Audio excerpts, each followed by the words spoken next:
হে মামা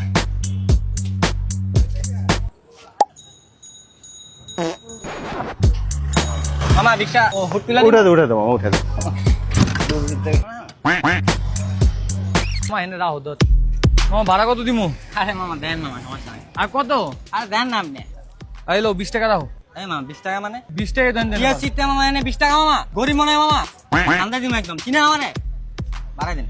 বাড়াই দেন। Guys, today is my birthday. So it's now 7 p.m. So Jewel bhai wish me a happy birthday without a cake. So I am very happy. দেশ মেরা চলা মামা। এখন যে income মামা daily 1000 টাকা কামায় মামা। ওইতে চলে যায় 400 টাকা দিতে হয় মহাজন রে, যে রিকশার ভাড়া মামা। 100 টাকা দিয়ে একটু খায়। 500 টাকা দিয়ে একটা মানুষ কেমনে চলতে পারে কন্টেন্ট? এই যে পিছে বসে গুডু করে কাম করে, এর ফল আমার চাকাতে আয়া পড়ে। রিকশা লাগাইছিস কি লাগা? রিক্সার লোক আমি লাগাইছি। চিনো একদম কারাটি মারি দিমু, একদম গলায় দিমু কিন্তু একবারে কিন্তু একদম চুপ। এই মামা যাইবা? কই যাবা? 11 রোড যাবো। জামু এক সপ্তাহে 2000 টাকা দিতে হইব। 2000 টাকা যাইবা 2000? দেব মিয়া। আমার কন্ডাম লাগবো?